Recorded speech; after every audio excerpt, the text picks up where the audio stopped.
नमस्कार, live TV सिर्फ दर्शन में स्वागत है। इस वक्त हम हैं शिवा हॉस्पिटल में और शिवा हॉस्पिटल में general physician Richa madam Jha से जानेंगे कि यहाँ पे कितनी तरह का बीमारियों को इलाज करते हैं, कितने पेशेंट यहाँ से खुश होकर गए हैं और क्या कठिनाइयों का सामना करना पड़ता है। डॉक्टर निशांत मिश्रा की धर्मपत्नी ऋचा झा मैडम से आज जानते हैं। मैडम नमस्कार, बताया।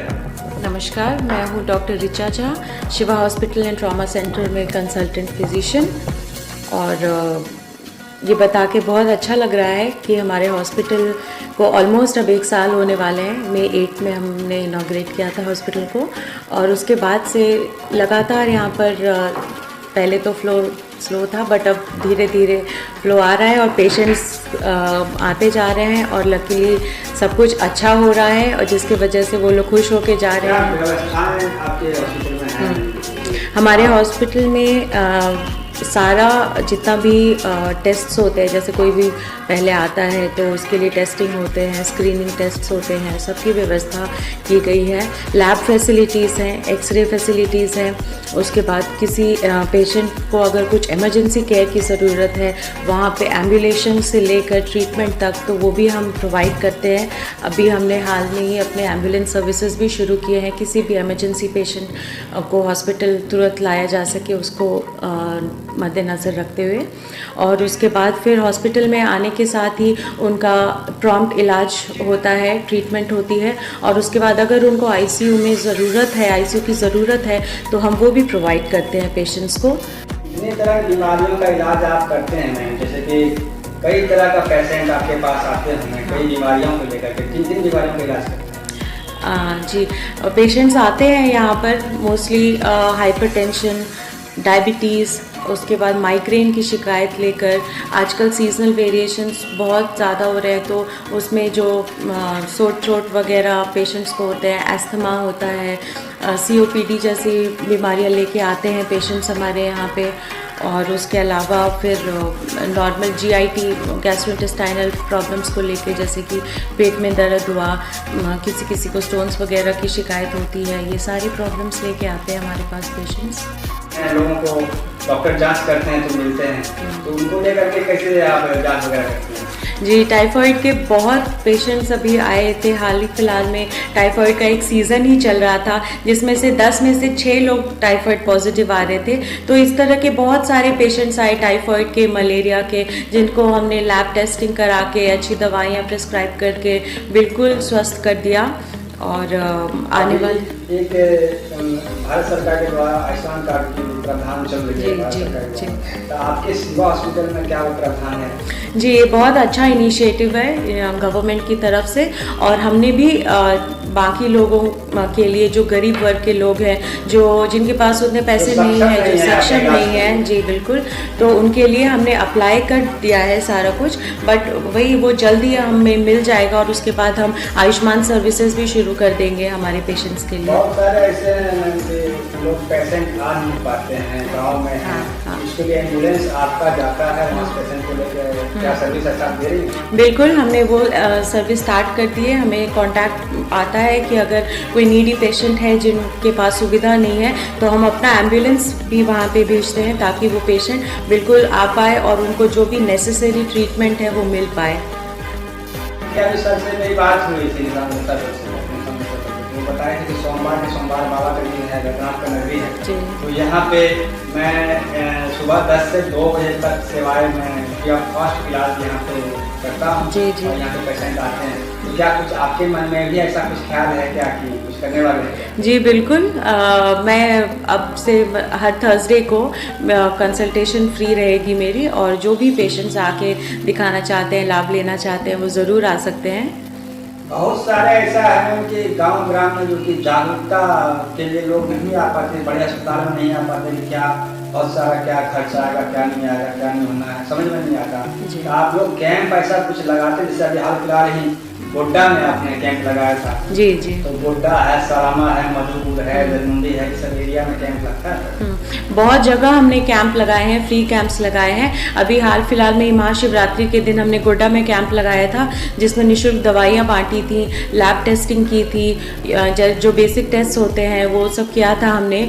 और काफ़ी सारे लोग आए थे जो लोग सक्षम नहीं है कि हॉस्पिटल आके अपना इलाज करवा पाए। काफ़ी लोग आए और हमें बहुत अच्छा लगा देख के। अच्छी पहल है हाँ आप लोगों की एरिया, गांव एरिया में जाकर के जी सेवाएं दे रहे हैं। जी। और क्या कुछ कहना चाहेंगे? अभी इसके अलावा भी हमने पास में भी बहुत सारे कैंप्स किए हैं, बहुत सारे सबर्बन एकदम रूरल एरियाज़ में जाके, और ये चीज़ हम लोग हमेशा कंटिन्यू रखेंगे। महीने में एटलीस्ट 2 कैंप तो ज़रूर करेंगे। ये हमारा मैडम ऐसा है कि कई लोग हैं कि डर से इलाज करवाने के लिए नहीं जाते हैं, पता नहीं क्या हो गया। इस विषय में क्या कुछ कहना चाहेंगे? ये बहुत सही बोला आपने।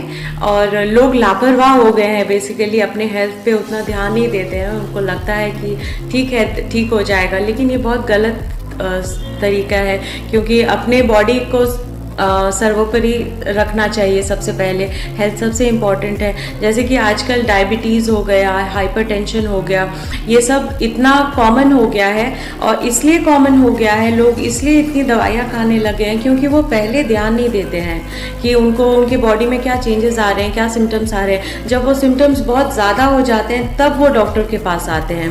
तो मेरा कहना है कि स्क्रीनिंग जो प्रोसेस है वो बहुत ज़रूरी है इन तरह की बीमारियों को रेस्ट्रिक्ट करने में। वहीं पे अगर हम प्रॉपर स्क्रीनिंग करें, प्रॉपर ट्रीटमेंट अगर उसी समय मिल जाए तो वो बीमारी आगे नहीं जा पाएगी ज़्यादा। तो इसलिए मैं स्क्रीनिंग पर भी बहुत ध्यान देती हूँ। इनफैक्ट मैं कैंप्स में भी जाती हूँ तो मैं लोगों को यही सलाह देती हूँ कि अपना बीपी, जैसे कि हाइपरटेंशन के केस में हमेशा चेक करवाते रहें, शुगर फास्टिंग हमेशा चेक करवाते रहें। कोई इसमें प्रॉब्लम नहीं है अगर हम एक टेस्ट करवा लें हर 2 महीने या हर 1 महीने, वो हमारे लिए ही बेनिफिशियल होता है। तो स्क्रीनिंग बहुत ज़्यादा ज़रूरी हो जाता है इस केसेस। और कुछ कहना चाहेंगे?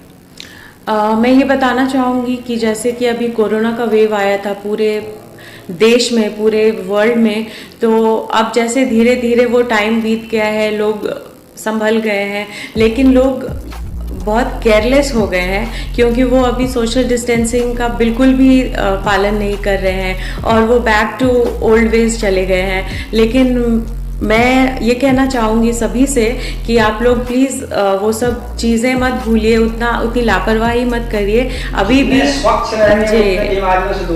जी स्वच्छता बहुत ही ज़्यादा ज़रूरी है।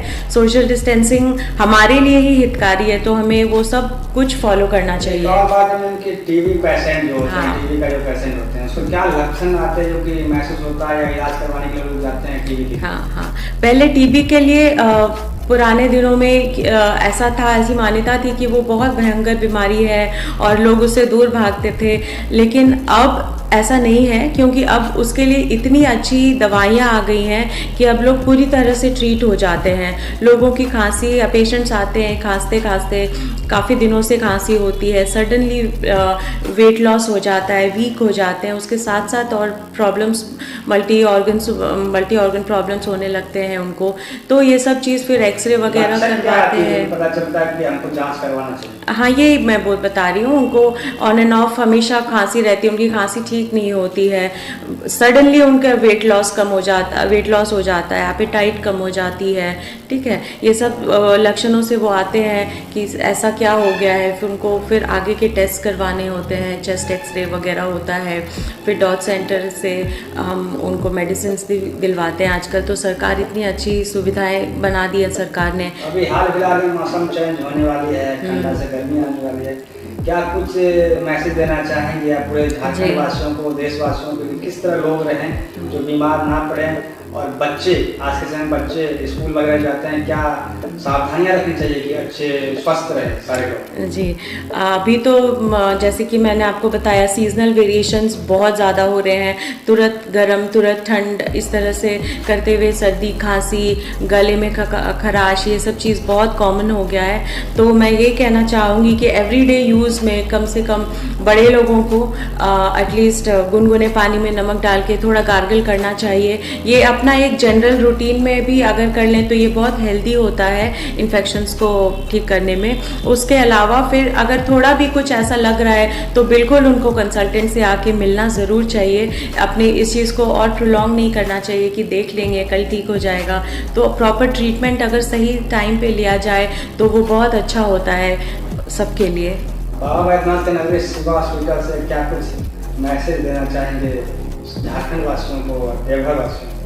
मैं ये कहना चाहूँगी कि इतने अच्छे बाबा नगरी में हम रहते हैं और यहाँ पे हमने हॉस्पिटल खोला है आप सबकी सेवा करने के लिए। हमें आपसे बस इतना ही कहना है कि आप अपने स्वास्थ्य का ध्यान दीजिए और कभी भी ऐसा कुछ हो जिसकी वजह से आप अच्छा फील नहीं कर रहे हैं तो आप वेट नहीं करके आप तुरंत अपने कंसल्टेंट से मिलिए। आप कहीं भी जाइए, यहाँ भी आप आइए, किसी भी तरीके से अपने स्वास्थ्य का ध्यान रखिए और हेल्दी रहिए। बस यही प्रार्थना करती हूँ बाबा वैद्यनाथ जी से कि सभी लोग स्वस्थ रहें, अपने परिवार का ध्यान रखें, सोशल डिस्टेंसिंग का अभी भी पालन करें और कुछ भी हो किसी भी कंडीशन में हेल्दी रहें। आसपास वाले को भी बोलें कि वो हेल्दी रहें और मैं बस कामना करती हूँ कि सब लोग स्वस्थ रहें।